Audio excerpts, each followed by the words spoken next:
Hello every one, ദിശ അക്കാഡമിയുടെ YouTube ചാനലിലേക്ക് എല്ലാവർക്കും സ്വാഗതം. അപ്പോൾ നമുക്ക് ഇന്ന് ഡിസ്കസ് ചെയ്യാനുള്ള ഒരു മാറ്റർ എന്ന് പറഞ്ഞാൽ ജി ഡിയുടെ ഡോക്യുമെന്റ്സിനെ പറ്റിയിട്ടാണ് കേട്ടോ. ജി ഡിയുടെ ഡോക്യുമെന്റ്സ്, കാരണം ഒരുപാട് പേര് കമന്റ് സെക്ഷനിൽ ചോദിച്ചായിരുന്നു ജി ഡിക്ക് എന്തൊക്കെ ഡോക്യുമെന്റ്സ് കൊണ്ടുപോകണം എന്നുള്ള കാര്യമൊക്കെ ചോദിച്ചിട്ടുണ്ടായിരുന്നു. ഇപ്പോൾ ഈ കഴിഞ്ഞ ഇമ്പോർട്ടൻ്റ് നോട്ടീസ് വന്നപ്പോൾ പോലും അവർ പറഞ്ഞതെന്ന് പറഞ്ഞാൽ ഫിസിക്കലും മെഡിക്കലും ഡോക്യുമെന്റ് വെരിഫിക്കേഷനും ഒക്കെ ഏകദേശം ഒരേ ടൈം ലൈനിൽ തന്നെ നടക്കുമെന്ന് മാത്രമേ പറഞ്ഞിട്ടുള്ളൂ. നമുക്കറിയത്തില്ല ഇപ്പോഴും ഒരേ ഡേയിൽ തന്നെ നടക്കുമോ അതോ ഡിഫറെൻറ്റ് ഡേയ്സിലായിരിക്കും എന്നൊന്നും നമുക്ക് അറിയത്തില്ല. ബട്ട് നിങ്ങൾ ഇപ്പോഴേ ഇതിന് വേണ്ടി പ്രിപ്പയർഡ് ആയിട്ട് ഇരിക്കുക കേട്ടോ. ഇത്രയും സാധനങ്ങൾ നിങ്ങൾ സെറ്റ് ചെയ്ത് വെക്കുക. ഈ ഡോക്യുമെന്റ്സ് ഏറ്റവും ഇമ്പോർട്ടൻ്റ് ആയിട്ടുള്ള ഡോക്യുമെന്റ്സ് ആണ് പറയുന്നത്. അപ്പോൾ അത് കൃത്യമായ രീതിയിൽ നിങ്ങളുടെ കയ്യിൽ സൂക്ഷിക്കേണ്ടത് നിങ്ങളുടെ അത്യാവശ്യമാണ്.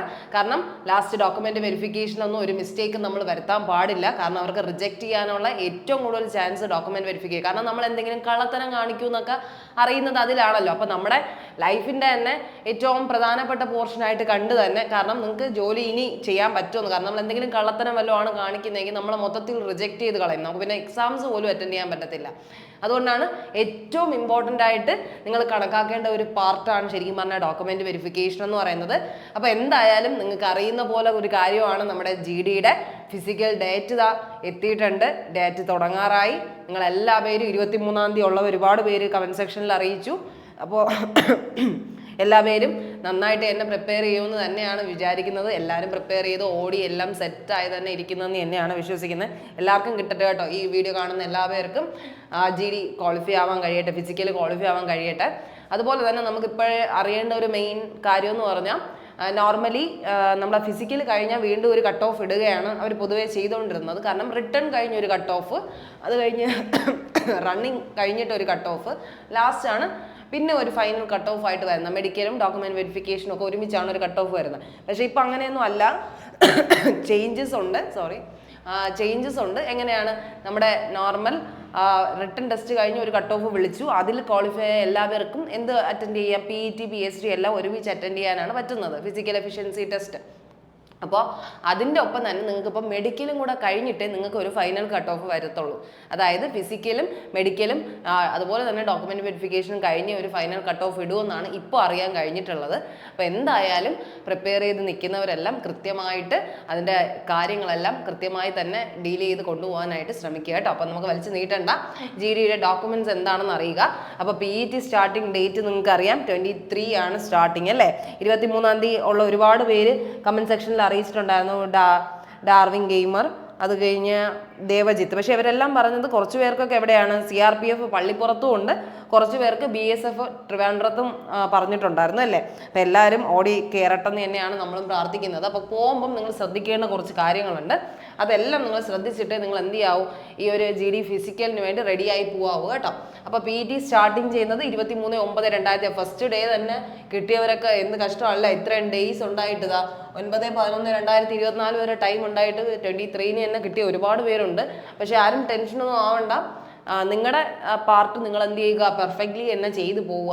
അപ്പോൾ ഒരു പേടിക്കാനുള്ള ഒരു കാര്യങ്ങളൊന്നുമില്ല. അഡ്മിറ്റ് കാർഡ് ഡൗൺലോഡ് ചെയ്യുന്ന ലിങ്ക് അവൈലബിൾ ആണെന്ന് നിങ്ങൾക്കറിയാം. ഒഫീഷ്യൽ വെബ്സൈറ്റ് ആയിട്ടുള്ള recruitment.crpf.gov.in എന്ന് പറഞ്ഞ ഈ വെബ്സൈറ്റിൽ കയറുമ്പോൾ തന്നെ നിങ്ങൾക്ക് എന്ത് കിട്ടും, നിങ്ങളുടെ അഡ്മിറ്റ് കാർഡ് കിട്ടും. അഡ്മിറ്റ് കാർഡാണ് നമുക്ക് ഏറ്റവും പ്രധാനമായിട്ട് നിങ്ങളുടെ കയ്യിൽ വേണ്ടതായിട്ടുള്ള ഏറ്റവും ഇമ്പോർട്ടൻ്റ് ആയിട്ടുള്ള ഒരു ഡോക്യുമെൻ്റ് എന്ന് പറയുന്നത്. അപ്പോൾ അതെങ്ങനെ എടുക്കേണ്ടതെന്ന് ഇപ്പോഴും ഡൗട്ട് ഇല്ലാത്തവരാണെന്ന് വിശ്വസിക്കുന്നു. അപ്പോൾ അഡ്മിറ്റ് കാർഡ് എന്ത് ചെയ്യുക, ഈ വെബ്സൈറ്റിൽ കയറി നിങ്ങൾക്ക് എന്ത് ചെയ്യാം, എടുക്കാവുന്നതാണ്. അപ്പോൾ സ്റ്റെപ്സ് ടു ഡൗൺലോഡ് എന്ന് പറഞ്ഞാൽ നിങ്ങൾക്കറിയാം, വിസിറ്റ് ചെയ്യുക, ഒഫീഷ്യൽ വെബ്സൈറ്റിൽ കയറുക. അതിൽ എന്തുണ്ടായിരിക്കും, നിങ്ങൾക്ക് ലിങ്ക് കാണും, മുകളിൽ തന്നെ എന്ത് കാണും, SSC-GDയുടെ അഡ്മിറ്റ് കാർഡ് എന്ന് പറഞ്ഞ് ലിങ്ക് ഇങ്ങനെ എന്ത് ചെയ്യും, ബാർ ഇങ്ങനെ കാണിക്കും. അപ്പോൾ അതിൽ ക്ലിക്ക് ചെയ്യുമ്പോൾ നിങ്ങൾക്ക് എന്ത് ചെയ്യാം, നിങ്ങളുടെ ലോഗിൻ ID ഒക്കെ വെച്ചിട്ട് നിങ്ങൾക്ക് ലോഗിൻ ചെയ്ത് കിട്ടുമ്പോൾ നിങ്ങൾക്ക് ഡൗൺലോഡ് ചെയ്യും SSC-GDയുടെ ഫിസിക്കൽ അഡ്മിറ്റ് കാർഡ് നിങ്ങൾക്ക് കിട്ടുന്നതാണ്. അപ്പോൾ നിങ്ങൾക്ക് രജിസ്ട്രേഷൻ ID-യും ഡേറ്റ് ഓഫ് ബർത്തും മാത്രം അറിഞ്ഞാൽ മതി. രജിസ്റ്റർ നമ്പറും ഡേറ്റ് ഓഫ് ബർത്തും അറിഞ്ഞു കഴിഞ്ഞാൽ നിങ്ങൾക്ക് അഡ്മിറ്റ് കാർഡ് ഡൗൺലോഡ് ചെയ്തെടുക്കാൻ പറ്റും. പിന്നെ അറിയേണ്ട കാര്യം എന്ന് പറഞ്ഞാൽ ഈ ഒരു നമുക്കൊക്കെ ഇപ്പം ഡേറ്റ് അനൗൺസ് ആയി വന്നിട്ടുണ്ടായിരിക്കും അല്ലേ. ഏറെക്കുറെ എല്ലാ പേർക്കും ഡേറ്റ് അനൗൺസ് ആയിട്ടുണ്ടായിരിക്കും, സെൻറ്റർ ആയിരിക്കും അറിയാൻ പറ്റാത്തത്. അത് ഈ അഡ്മിറ്റ് കാർഡ് വന്നവർക്ക്, അതായത് ഇപ്പോൾ ഇനി ലേറ്റസ്റ്റ് ആയിട്ട് നിൽക്കുന്ന ഫസ്റ്റ് വീക്കിലുള്ള എല്ലാവർക്കും അഡ്മിറ്റ് കാർഡ് വന്ന് കാണും. എന്തായാലും വന്ന് കാണും. അത് നിങ്ങളൊന്ന് എന്ത് ചെയ്യുക, ചെക്ക് ചെയ്ത് നോക്കുക. അപ്പോൾ നിങ്ങൾക്ക് എന്തറിയാൻ പറ്റും, 5 AM തന്നെയാണ് റിപ്പോർട്ടിംഗ് ടൈം. അതിന് ഒരു മാറ്റവും ഇല്ല. റിപ്പോർട്ടിംഗ് ടൈം 5 AM തന്നെയാണ്. ചിലപ്പോൾ അവരെന്തെങ്കിലും ലാഗ് ചെയ്താൽ പോലും നമ്മൾ എന്താണ് എത്തേണ്ട സമയം നമ്മൾ കൃത്യമായിട്ട് പാലിക്കാൻ തന്നെ ശ്രമിക്കുക. 5 മണിക്കെന്ന് പറഞ്ഞൊരു ടൈം പറയുന്നുണ്ടെങ്കിൽ ഉറപ്പായിട്ടും രാവിലെ 5 മണിക്ക് തന്നെ നിങ്ങൾ എന്ത് ചെയ്യുക, സെൻറ്ററിൽ എത്താനായിട്ട് ശ്രമിക്കുക. കാരണം നമുക്ക് പറയാൻ പറ്റത്തില്ല എങ്ങനെയാണ് അവരുടെ ഷിഫ്റ്റിംഗ് എങ്ങനെയാണ്, അവരെങ്ങനെയാണോ നമ്മളെ ഗ്രൗണ്ടിൽ ഓട്ടിക്കുന്നതും ബാക്കിയുള്ള ഡീറ്റെയിൽസ് ഒക്കെ അതൊക്കെ അവരുടെ കയ്യിലാണെങ്കിൽ പോലും നമ്മൾ പങ്ക്ച്വലി അവിടെ എത്താൻ തന്നെ എന്ത് ചെയ്യുക, മനസ്സിലാക്കി ശ്രദ്ധിച്ച് പോവുക കേട്ടോ. അപ്പോൾ അത് ശ്രദ്ധിക്കുക നിങ്ങൾ. അവർക്ക് ലാഗിങ് ഒക്കെ ഉണ്ടാവും കേട്ടോ. അത് കഴിഞ്ഞിട്ട് ഡൗൺലോഡ് ചെയ്യുക SSC GD. ഈ സംഭവം നിങ്ങൾ ഡൗൺലോഡ് ചെയ്ത് അഡ്മിറ്റ് കാർഡ് മസ്റ്റായിട്ടും കൊണ്ടുപോകേണ്ട സാധനമാണ്. അത് നിങ്ങൾക്ക് എന്ത് ചെയ്യാം, ഒന്നീ രജിസ്റ്റർ ID അതിൻ്റെ ഡേറ്റ് ഓഫ് ബർത്ത് വെച്ച് കയറാം, അല്ലെങ്കിൽ നിങ്ങൾക്ക് റോൾ നമ്പർ വെച്ച് കയറാം, അല്ലെങ്കിൽ നിങ്ങളുടെ ഫസ്റ്റ് ലെറ്റർ ഉണ്ടല്ലോ പേരിൻ്റെയൊക്കെ ഫസ്റ്റ് ലെറ്റർ വെച്ചിട്ട്, ഫസ്റ്റ് 4 ലെറ്റേഴ്സ് വെച്ചിട്ട് നിങ്ങളുടെ അച്ഛൻ്റെയും അതുപോലെ തന്നെ നിങ്ങളുടെ പേരും വെച്ചിട്ട് നിങ്ങൾക്ക് എന്ത് ചെയ്യാം, ലോഗിൻ ചെയ്ത് അഡ്മിറ്റ് കാർഡ് എടുക്കുക. എന്തായാലും അഡ്മിറ്റ് കാർഡ് മസ്റ്റാണ്. ഓക്കെ, ഇനി ഇമ്പോർട്ടൻറ്റ് ഡോക്യുമെൻറ്റ്സിനെ കുറിച്ചാണ് നമുക്ക് സംസാരിക്കേണ്ടത്.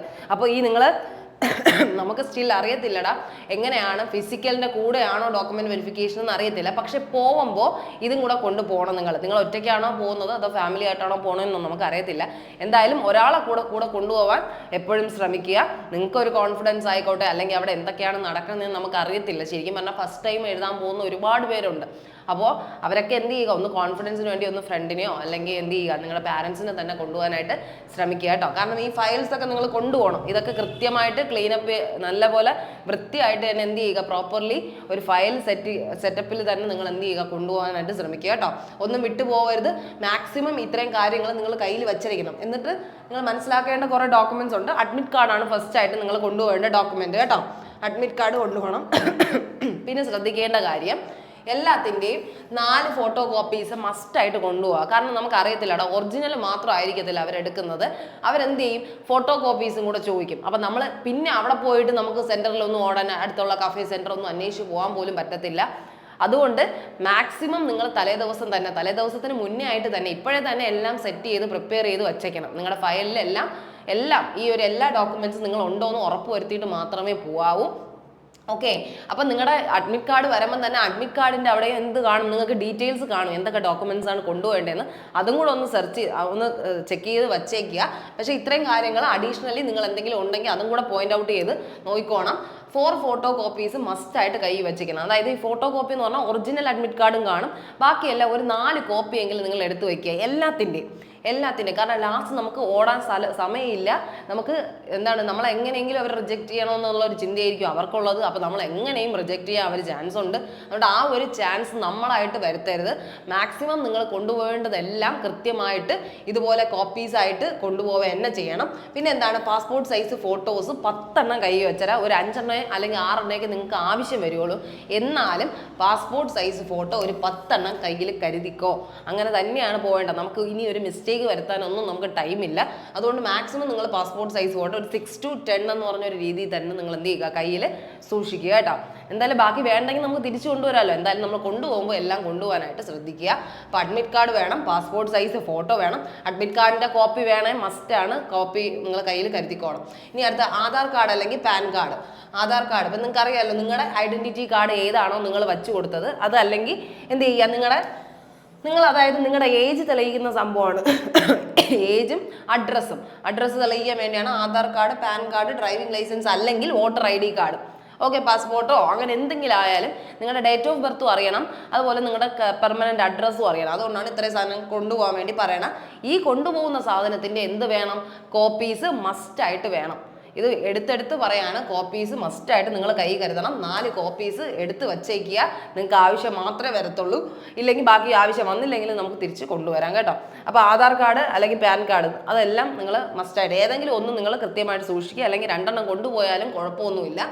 ഓക്കെ, ഇനി അടുത്ത domicile certificate, permanent resident certificate, അത് മസ്റ്റാണ്. അതിലൊന്നും കാസ്റ്റ് ബാരിയർ ഒന്നും ഇല്ല. എല്ലാ പേരും ഈ ഫിസിക്കലിന് പോകുന്ന എല്ലാ പേരും കയ്യിൽ കരുതേണ്ട ഒരു മെയിൻ ഇമ്പോർട്ടൻ്റ് ആയിട്ടുള്ള ഡോക്യുമെന്റ് ആണ് ഡൊമിസൈൽ സർട്ടിഫിക്കറ്റ്. അവർ ആദ്യമേ പറയുന്നതാണ് നമ്മൾ ഇന്ത്യൻ സിറ്റിസൺ ആണോ എന്ന് അറിയാൻ വേണ്ടിയുള്ള ഒരു സംഭവം, അല്ലെങ്കിൽ നമ്മൾ താമസിക്കുന്ന സ്ഥലം എവിടെയാണെന്ന് കൃത്യമായിട്ട് അവർക്ക് കിട്ടേണ്ട പെർമനന്റ് അഡ്രസ്സ് കിട്ടാൻ വേണ്ടിയിട്ടാണ് അവർ ചെയ്യുന്നത്. അതായത് ഇപ്പം നമ്മൾ ഇപ്പം നമ്മൾ കട്ട് ഓഫ് കുറയാൻ വേണ്ടിയായിട്ട് വേറെ ഏതെങ്കിലും സ്റ്റേറ്റിൽ കൊണ്ടുപോയിട്ടാണ് ഇപ്പോൾ എഴുതിയെങ്കിൽ എക്സാം എഴുതിയിട്ടുണ്ടെങ്കിൽ അവർക്ക് അത് അറിയാൻ വേണ്ടിയിട്ടാണ്. നമ്മുടെ അഡ്രസ്സ് വന്നിട്ട് കേരളവും നമ്മൾ ചെന്ന് എക്സാം എഴുതിയത് ഡൽഹിയിലും ആണെങ്കിൽ അതിൻ്റെ ആ ഒരു ലാംഗ്വേജ് ബാരിയറൊക്കെ അവർ അറിയണമല്ലോ. അതുകൊണ്ടാണ് അവർ കൃത്യമായിട്ടുള്ള പെർമനൻറ്റ് അഡ്രസ്സും ഡൊമിസൈൽ സർട്ടിഫിക്കറ്റും എല്ലാം അറിയണമെന്ന് പറയുന്നത് കേട്ടോ. അപ്പോൾ അതെന്തായാലും മസ്റ്റായിട്ട് നിങ്ങൾ കീപ്പ് ചെയ്യേണ്ട കാര്യമാണ്. ഡൊമിസൈൽ സർട്ടിഫിക്കറ്റ് കരുതുക. അതുപോലെ തന്നെ മെട്രിക്കുലേഷൻ അല്ലെങ്കിൽ സെക്കൻഡറി എക്സാമിനേഷൻ സർട്ടിഫിക്കറ്റ്. മെട്രിക്കുലേഷൻ അല്ലെങ്കിൽ എക്സാമിനേഷൻ സർട്ടിഫിക്കറ്റ് എന്ന് പറയാൻ കാരണം മെട്രിക്കുലേഷൻ സർട്ടിഫിക്കറ്റ് എന്ന് പറഞ്ഞാൽ കാരണം 10 നമ്മുടെ ബേസ് എന്ന് പറയുന്നത്. അപ്പോൾ 10ലെ സർട്ടിഫിക്കറ്റ് മസ്റ്റായിട്ട് നിങ്ങളുടെ കയ്യിൽ ഉണ്ടായിരിക്കണം.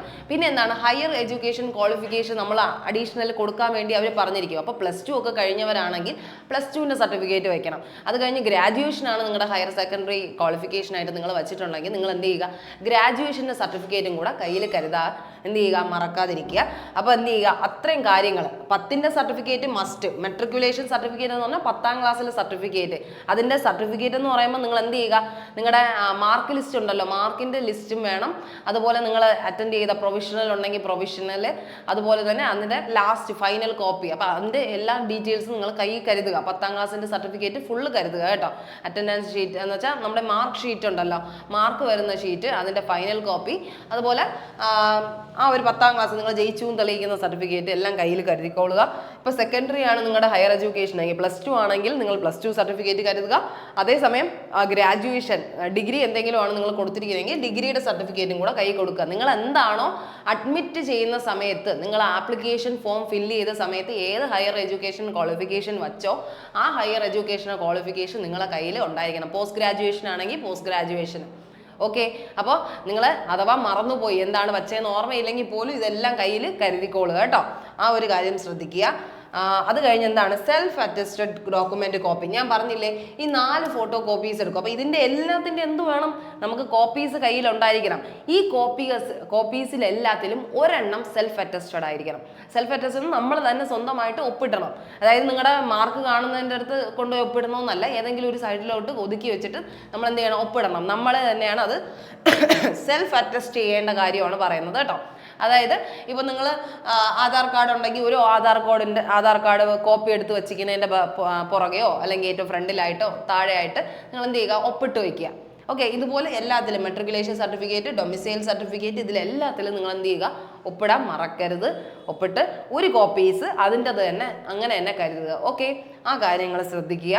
അപ്പം അത്രയും കാര്യം നിങ്ങൾ അവിടെ മനസ്സിലാക്കിക്കൊള്ളുക. കോപ്പീസ് മസ്റ്റാണ്. കോപ്പീസിന് വേണ്ടി പിന്നെ ഓടിയ നമുക്ക് മുഴുവില്ല. അതുകൊണ്ട് ഇപ്പോഴേ എല്ലാം സെറ്റ് ചെയ്ത് വെച്ചോണം. Valid NCC certificate. കാരണം നിങ്ങൾക്ക് മാർക്ക് ഇൻക്രിമെൻറ്റ് വന്നിട്ടുണ്ട് അല്ലെങ്കിൽ മാർക്ക് അഡീഷണൽ നിങ്ങൾക്ക് NCCയിൽ നിന്ന് കിട്ടിയിട്ടുണ്ട്. കാരണം ഇതാണ് ഞാൻ പറഞ്ഞത്, നമുക്ക് കള്ളത്തനം കാണിക്കാൻ പറ്റത്തില്ല. അവരെല്ലാത്തിൻ്റെ വാലിഡ് പ്രൂഫ് ചോദിക്കും. ഇപ്പം നിങ്ങൾ NCC സർട്ടിഫിക്കറ്റ് NCCയിൽ നിങ്ങൾ ഉണ്ടായിരുന്നു, അതിൻ്റെ സർട്ടിഫിക്കറ്റ് AO BO CO എന്താണോ സർട്ടിഫിക്കറ്റ് ഉള്ളത് അത് വാലിഡായിട്ട് എടുത്ത് വെച്ചേക്കണം. 2 കോപ്പീസ് എങ്കിലും നിങ്ങളുടെ കയ്യിൽ കരുതിക്കോണം. ഒറിജിനലും വേണം, അല്ലാണ്ട് 4 കോപ്പീസാണ് ഞാൻ പറഞ്ഞിരിക്കുന്നത്. മാക്സിമം നിങ്ങൾ 4 കോപ്പീസ് തന്നെ കൊണ്ടുപോകാൻ ശ്രമിക്കുക. ഒന്ന് സെൽഫ് അറ്റസ്റ്റഡും അല്ലാത്തത് നിങ്ങൾ കൈ കരുതിക്കൊള്ളുക. ഓക്കെ, അപ്പോൾ അത് ശ്രദ്ധിച്ചോണം. എല്ലാത്തിനും എല്ലാ കാര്യത്തിലും ഞാനിത് ഡീറ്റെയിൽ ആയിട്ട് പറയുകയാണ്. അപ്പോൾ എല്ലാത്തിലും അങ്ങനെ തന്നെ നിങ്ങൾ കണക്കാക്കിക്കൊണ്ട് പൊക്കോണം. ഓക്കെ, അപ്പോൾ വാലിഡ് NCC സർട്ടിഫിക്കറ്റ് നിങ്ങളുടെ കയ്യിൽ ഉണ്ടായിരിക്കണം. കള്ളത്തനം കാണിക്കാൻ പറ്റത്തില്ല. നിങ്ങളുടെ NCC മാർക്ക് നിങ്ങൾക്ക് അപ്ഗ്രേഡ് ആയിട്ട് വന്നിട്ടുണ്ടാവും. നിങ്ങൾക്ക് എന്തായാലും എക്സാം എഴുതിയപ്പോൾ റിട്ടേണിൽ ആ മാർക്കും കൂടെ അഡീഷണൽ ചേർത്തിട്ടാണ് വന്നത്. അപ്പോൾ NCC സർട്ടിഫിക്കറ്റ് കാണിക്കണം. അഥവാ നിങ്ങൾ NCC സർട്ടിഫിക്കറ്റ് ആപ്ലിക്കേഷൻ ഫോം സമയത്ത് വച്ചിട്ട് കൊണ്ടുപോയില്ലെങ്കിൽ അത് വലിയ പ്രശ്നമാവും.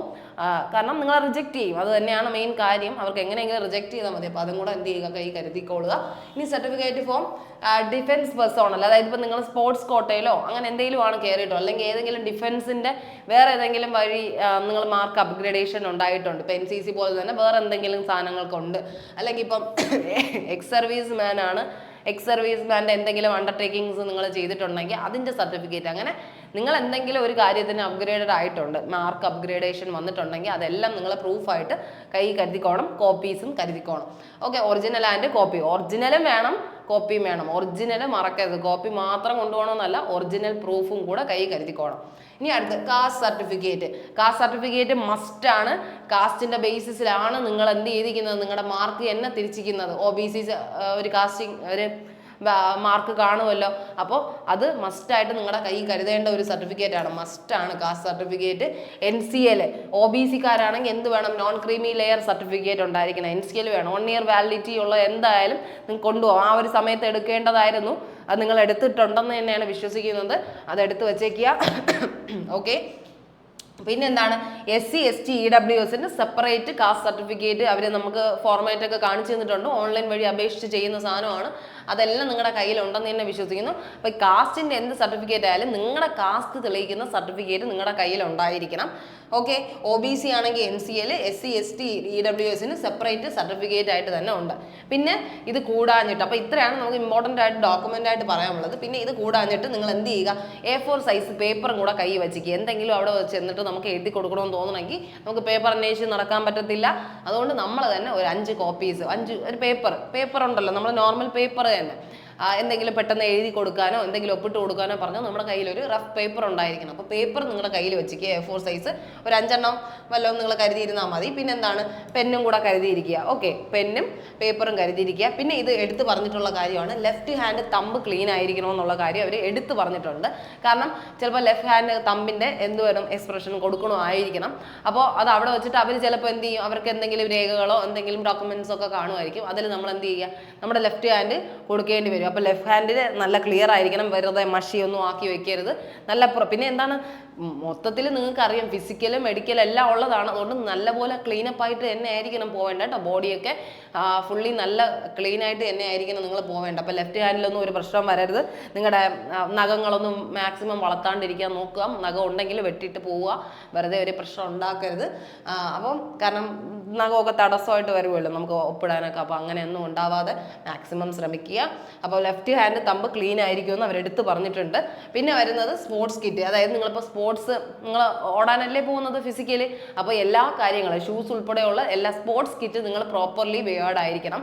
അതായത് അവരൊന്നും തരത്തില്ല ഒരു സാധനം, ഈവൻ ടവലോ എന്തെങ്കിലും വേണമെന്ന് തോന്നുമെങ്കിൽ പോലും അതുപോലെ നിങ്ങളുടെ കയ്യിൽ നിങ്ങൾ കരുതിക്കോണം. നിങ്ങൾക്ക് ജസ്റ്റ് വേർപ്പ് തുടയ്ക്കണമെന്ന് തോന്നുമെങ്കിൽ നിങ്ങൾ കൈ കരുതിക്കോണം. വേറെ ഒന്നും നമുക്ക് അഡീഷണലി അവർ ഒന്നും പ്രൊവൈഡ് ചെയ്യുന്നതല്ല. അപ്പോൾ റണ്ണിങ്ങിന് വേണ്ടി മൊത്തത്തിൽ നിങ്ങൾ സെറ്റായിട്ട് വേണം പോകാൻ. എല്ലാത്തിനും നിങ്ങളാണ് സെറ്റായി പോവേണ്ടത്. ഇത് നമ്മുടെ ആവശ്യമാണ്. ഒരു എക്സാമിനെ കാണുന്ന സീരിയസ്നെസ്സോടെ തന്നെ ആയിരിക്കണം ഫിസിക്കലും കണ്ട് നിങ്ങൾ നിൽക്കേണ്ടത് കേട്ടോ. അപ്പോൾ സ്പോർട്സ് കിറ്റ് എടുക്കുക. പിന്നെ എന്താണ്, ഫുഡൊന്നും അവർ തരത്തില്ല എന്ന് എടുത്ത് പറഞ്ഞിട്ടുണ്ട്. ഫുഡെല്ലാം നമ്മൾ അന്വേഷിച്ച് വർക്കുകയാണ്, നമ്മളാണ് ചെയ്യുന്നത്. അതുകൊണ്ടാണ് ഞാൻ പറഞ്ഞത് ഒരാളെയും കൂടെ കൊണ്ടുപോയി കഴിഞ്ഞാൽ നിങ്ങൾക്ക് എന്തെങ്കിലും പെട്ടെന്ന് വെള്ളം എന്തെങ്കിലും ദാഹിക്കുന്നെങ്കിൽ വെള്ളമൊക്കെ കൈ കരുതിക്കോളൂ കേട്ടോ. ഇതൊന്നും വാങ്ങിക്കുക ഇപ്പോൾ പറയുന്ന പോലെ പള്ളിപ്പുറമൊക്കെ കുറച്ച് ഉള്ളിലോട്ടാണ്, നിങ്ങൾക്കറിയാലോ BSFൻ്റെ ഒക്കെ സ്ഥലം എന്നൊക്കെ പറഞ്ഞാൽ കുറച്ച് ഉള്ളിലോട്ടായിരിക്കും. പിന്നെ പുറത്ത് പോയൊക്കെ ഒരു ഫുഡൊക്കെ മേടിച്ചുകൊണ്ട് വരാൻ ഭയങ്കര പാടാണ്. അപ്പോൾ മാക്സിമം കുറച്ച് സ്നാക്സ് ഒക്കെ നിങ്ങളുടെ കയ്യിൽ തന്നെ കരുതുക. വെള്ളം മാക്സിമം കരുതിക്കോണം. വെള്ളം ഇടയ്ക്കിടയ്ക്ക് കുടിച്ചാലല്ലേ നിങ്ങൾക്ക് ഓടാനുള്ളതാണ്. അപ്പോൾ ഇടയ്ക്കിടയ്ക്ക് നിങ്ങൾ ഹൈഡ്രേറ്റ് ചെയ്തുകൊണ്ടിരിക്കണം. പിന്നെ നമുക്കറിയത്തില്ല 5 മണിക്ക് നമ്മൾ എത്തണമെങ്കിൽ എപ്പോഴാണ് നമ്മളിങ്ങനെ ഓട്ടം വരുന്നതെന്നൊന്നും നമുക്കറിയില്ല. ചിലപ്പോൾ ഉച്ചയ്ക്കായിരിക്കാം വരുന്നത്. അപ്പോൾ അതൊക്കെ നമ്മുടെ ആ ദിവസത്തിൻ്റെ ഭാഗ്യം പോലെയാണ് ഇരിക്കുന്നത്. പക്ഷെ ആരും ടെൻഷൻ അടിക്കരുത്. നിസ്സാരമായിട്ട് പറയുന്നതല്ല, ഓട്ടം അതൊരു ടാസ്ക് തന്നെയാണ്.